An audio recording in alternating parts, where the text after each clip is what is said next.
ಜಾತಿ ಗಣತಿ ವಿಚಾರಕ್ಕೆ ಸಂಬಂಧಪಟ್ಟಂತೆ ಒಂದು ಕಡೆ ಸಾಕಷ್ಟು ಆಕ್ರೋಶಗಳು ಕೇಳಿ ಬರ್ತಾ ಇದೆ. ಈ ಬೆನ್ನಲ್ಲೇ ಸಿಎಂ ಸಿದ್ದರಾಮಯ್ಯ ಹೇಳಿಕೆ ಕೊಟ್ಟಿದ್ದಾರೆ. ಯಾವ ಕಾರಣಕ್ಕೂ ಕೂಡ ಜಾತಿ ಗಣತಿ ಸಮೀಕ್ಷೆಯನ್ನ ಮುಂದೂಡೋದು ಇಲ್ಲ. ಈ ರೀತಿಯಾಗಿ ಹೇಳಿಕೆ ಕೊಟ್ಟಿದ್ದಾರೆ. ತಿದ್ದುಪಡಿ ಹಿಂದುಳಿದ ಆಯೋಗವೇ ತೀರ್ಮಾನಿಸುತ್ತದೆ. ತಿದ್ದುಪಡಿಯ ಬಗ್ಗೆ ಹಿಂದುಳಿದ ಆಯೋಗ ತೀರ್ಮಾನವನ್ನ ತೆಗೆದುಕೊಳ್ಳುತ್ತೆ.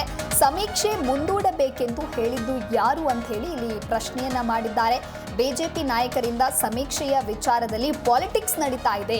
ಜಾತಿ ಗಣತಿ ಅಲ್ಲ, ಸಾಮಾಜಿಕ, ಶೈಕ್ಷಣಿಕ, ಆರ್ಥಿಕ ಸರ್ವೆ ಅಷ್ಟೇ ಇದು ಅನ್ನೋದಾಗಿ ಸಿಎಂ ಸಿದ್ದರಾಮಯ್ಯ ಸ್ಪಷ್ಟನೆಯನ್ನ ಕೊಟ್ಟಿದ್ದಾರೆ.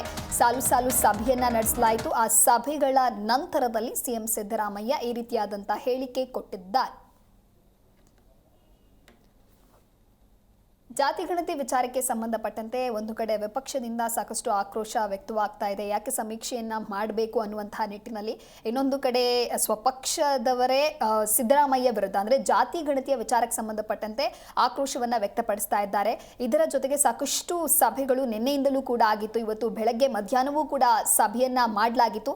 ಆ ಒಂದು ಸಭೆಯಲ್ಲಿ ಕೆಲವೊಂದಿಷ್ಟು ತೀರ್ಮಾನಗಳನ್ನ ಕೈಗೊಂಡಿರುವ ಹಾಗೆ ಕಾಣಿಸ್ತಾ ಇದೆ. ಜೊತೆಗೆ ಮುಖ್ಯಮಂತ್ರಿ ಸಿದ್ದರಾಮಯ್ಯ ಅವರೇ ಜಾತಿ ಗಣತಿ ವಿಚಾರಕ್ಕೆ ಸಂಬಂಧಪಟ್ಟ ಈಗ ಸ್ಪಷ್ಟನೆಯನ್ನು ಕೊಡುವಂತ ಕೆಲಸವನ್ನ ಮಾಡಿದ್ದಾರೆ.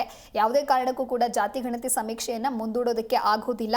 ತಿದ್ದುಪಡಿ ಹಿಂದುಳಿದ ಆಯೋಗ ತೀರ್ಮಾನ ಮಾಡುತ್ತೆ ಅಷ್ಟೇ. ಬಿಜೆಪಿ ನಾಯಕರಿಂದ ಸಮೀಕ್ಷೆ ವಿಚಾರದಲ್ಲಿ ಇದು ರಾಜಕಾರಣ ಮಾಡ್ತಾ ಇದ್ದಾರೆ ಅಷ್ಟೇ. ಇದು ಜಾತಿ ಗಣತಿ ಅಲ್ಲ. ಏನಿದ್ರು ಸಾಮಾಜಿಕ, ಶೈಕ್ಷಣಿಕ, ಆರ್ಥಿಕ ಸರ್ವೆ ಅಂತ ಸಿಎಂ ಸಿದ್ದರಾಮಯ್ಯ ಹೇಳಿಕೆ ಕೊಟ್ಟಿದ್ದಾರೆ.